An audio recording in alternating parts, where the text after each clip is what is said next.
Hello, എല്ലാവർക്കും സുഖമാണല്ലോ അല്ലേ? എൻ്റെ പേര് സ്റ്റെഫിൻ. ഞാൻ UK രജിസ്റ്റേർഡ് നഴ്സായിട്ട് വർക്ക് ചെയ്യുവാണ്. ഇതിനു മുമ്പ് ഞാൻ OT ട്രെയിനറായിട്ട് വർക്ക് ചെയ്തുകൊണ്ടിരുന്ന സമയത്ത് എൻ്റെ കുറച്ച് ഫ്രണ്ട്സ് എന്നോട് ചോദിച്ചായിരുന്നു അവർക്ക് ഓൺലൈനായിട്ട് OT ക്ലാസ് എടുത്ത് കൊടുക്കാമോന്ന്. പക്ഷേ റെഗുലറായിട്ട് ഓൺലൈൻ ക്ലാസ് എടുത്ത് കൊടുക്കാനൊന്നും ടൈം കിട്ടാറില്ല. അപ്പോൾ ഞാൻ ഓർത്ത് എനിക്ക് അറിയാവുന്ന കാര്യങ്ങൾ കുറച്ച് വീഡിയോസ് ആക്കി ഷെയർ ചെയ്യാമെന്ന്. അന്നേരം അത് OT പഠിക്കാൻ ആഗ്രഹിക്കുന്നവർക്ക് ഹെൽപ്ഫുൾ ആയിരിക്കുമെന്ന്. അപ്പോൾ പഠിക്കാൻ ആഗ്രഹമുള്ളവർക്ക് എൻ്റെ വീഡിയോസ് പ്രയോജനപ്രദമാകുമെന്ന് ഞാൻ വിശ്വസിക്കുന്നു. OT എന്താണെന്ന് ഇപ്പോൾ ഒരുപാട് പേർക്ക് അറിയായിരിക്കും. പക്ഷേ ഒരു ക്ലാസ് ആകുമ്പോൾ അതിൻ്റെ ബേസിക് ലെവൽ തൊട്ട് പറയുന്നതല്ലേ നല്ലത്. അതുകൊണ്ട് ഞാൻ വിചാരിക്കുന്നത് OTയുടെ ബേസിക് ആയിട്ട് തൊട്ട് ക്ലാസ് എടുത്ത് തുടങ്ങാമെന്ന്. അതന്നേരം ഇപ്പോൾ നഴ്സിംഗ് പഠിച്ചുകൊണ്ടിരിക്കുന്ന കുട്ടികൾക്ക് തൊട്ട് OT പഠിക്കണമെന്ന് ആഗ്രഹിക്കുന്നവർക്ക് എല്ലാവർക്കും അന്നേരം അതൊരു പ്രയോജനമായിരിക്കും. What is OET? എന്താണ് OET? OET means occupational English test.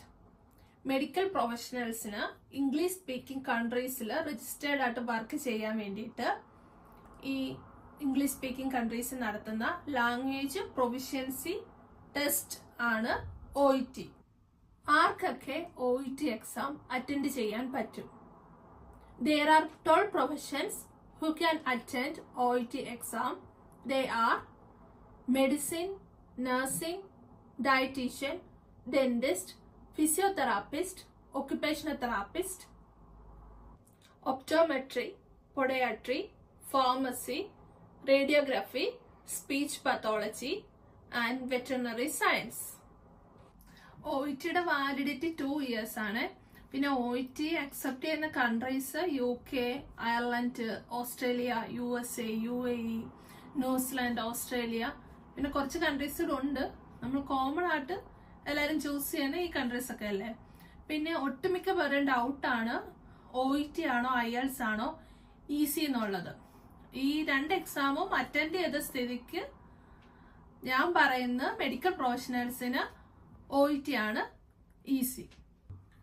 ഇത്രയൊക്കെയാണ് OETയുടെ ഓവർവ്യൂ. ഇനി നമുക്ക് സബ്ജക്റ്റിലോട്ട് കിടക്കാം.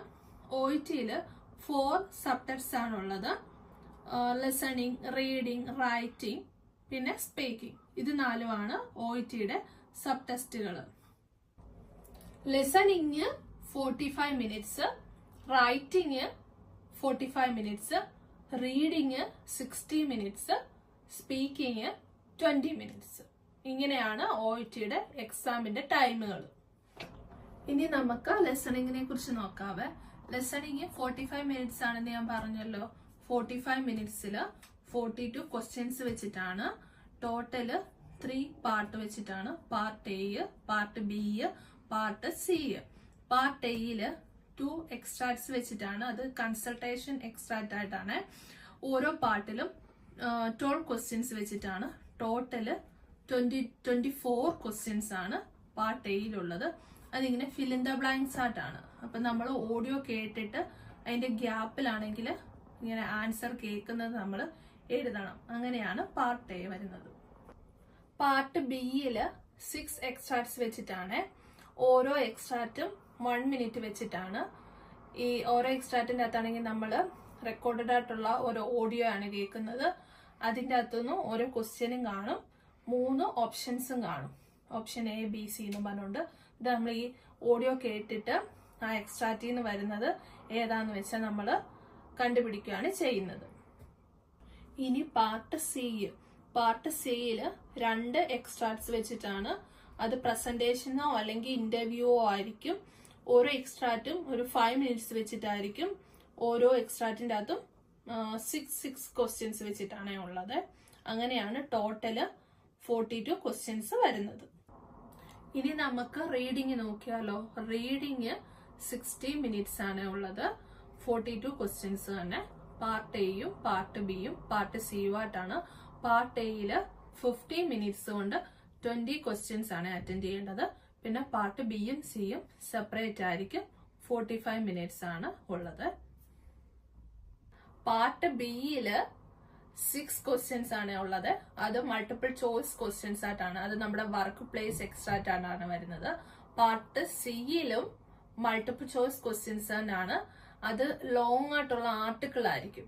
അതില് 8 ക്വസ്റ്റ്യൻസ് വെച്ചായിട്ടാണ് ഉള്ളത്. ഇത്രയാണ് റീഡിങ്. റൈറ്റിംഗും 45 മിനിറ്റ്സ് ആണുള്ളത്. 45 മിനിറ്റ്സിൽ നമുക്കൊരു കേസ് നോട്ട് തരും. കേസ് നോട്ട് നമ്മൾ വായിച്ചിട്ട് അത് വെച്ച് നമ്മൾ ലെറ്റർ ആണ് എഴുതാനുള്ളത്. അത് പ്രൊഫഷൻ സ്പെസിഫിക് ആയിട്ടായിരിക്കും നമുക്ക് കിട്ടുന്ന കേസ് നോട്ട്. ഇപ്പൊ നമ്മൾ നഴ്സിംഗിന്റെ ആകുമ്പോഴത്തേനും നമ്മളൊരു നേഴ്സായിട്ട് നമ്മൾ ലെറ്റർ എഴുതുകയാണ് ചെയ്യുന്നത്.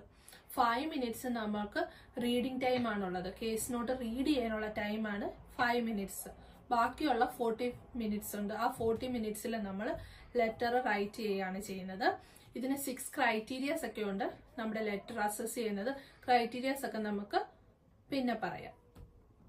സ്പീക്കിംഗ് 20 മിനിറ്റ്സ് ആണ് ഉള്ളത്. ഇതിൽ നമുക്ക് 2 റോൾ പ്ലേസ് ആയിട്ടായിരിക്കും. ഇത് നമ്മുടെ പ്രൊഫഷൻ സ്പെസിഫിക് ആയിട്ട് തന്നെയാണ് നടക്കുന്നത്. ഈ സ്പീക്കിങ്ങിന്റെ അകത്താണെങ്കിൽ കാൻഡിഡേറ്റും കാണും, പിന്നെ ഇന്റർലൊക്യൂട്ടറും കാണും. കാൻഡിഡേറ്റ് നമ്മുടെ പ്രൊഫഷന്റെ ആളായിട്ടാണ് നമ്മൾ ആക്ട് ചെയ്യുന്നത്. നമ്മളിപ്പം നഴ്സസ് ആയിട്ടാണ് നമ്മൾ ആക്ട് ചെയ്യുന്നത്. പിന്നെ ഈ സ്പീക്കിങ്ങിൽ നമുക്ക് ഫസ്റ്റിൽ നമുക്ക് വാം അപ്പ് ക്വസ്റ്റ്യൻസ് കാണും. ഒരു 3-4 ഡിപ്പെൻഡ് ഓൺ ദി ഇന്റർലൊക്യൂട്ടർ. അവർ നമ്മളോട് കുറച്ച് ക്വസ്റ്റ്യൻസ് ഒക്കെ ജസ്റ്റ് വാം അപ്പ് പോലെ ചോദിക്കും. പിന്നെ 5 മിനിറ്റ്സ് വെച്ചിട്ടാണ് ഈ ഓരോ റോൾ പ്ലേസും ഉള്ളത്. അതിൻ്റെ അകത്ത് ഇന്റർലൊക്യൂട്ടർ പേഷ്യന്റിന്റെയോ പേഷ്യന്റിന്റെ റിലേറ്റീവ് ആയിട്ടോ കെയററോ അങ്ങനെ ആയിട്ടായിരിക്കും നമുക്ക് ആക്ട് ചെയ്യുന്നത്. പിന്നെ ഇത് നമ്മൾ റെക്കോർഡ് ചെയ്യുകയാണ് ചെയ്യുന്നത്. ആര്? നമ്മുടെ ഇന്റർലൊക്യൂട്ടർ നമ്മുടെ സ്പീക്കിംഗ് റെക്കോർഡ് ചെയ്യും. ഈ റെക്കോർഡ് ചെയ്തത് അവർ പിന്നാണ് ഇത് അസസ് ചെയ്യുന്നത്. ഇന്റർലൊക്യൂട്ടർ അല്ല സ്പീക്കിംഗ് അസസ് ചെയ്യുന്നത്. ഇത് വേറെ ആൾക്കാരാണ് അസസ് ചെയ്യുന്നത്. അസസ് ചെയ്ത് 2 അസസേഴ്സ് ആണ് നമ്മുടെ സ്പീക്കിംഗ് അസസ് ചെയ്യുന്നത്. അത് വെച്ചിട്ടാണ് അവർ സ്കോർ ഇടുന്നത്. ഇത്രയാണ് സ്പീക്കിംഗ്.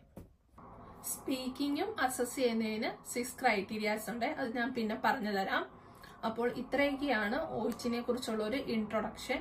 ഇനി നമുക്ക് ഓരോ സബ് ടെസ്റ്റുകളെ കുറിച്ച് കൂടുതലായിട്ട് അടുത്ത വീഡിയോസിൽ പഠിക്കാം. അപ്പൊ എല്ലാവർക്കും താങ്ക് യു. നമുക്ക് പിന്നെയും കാണാം.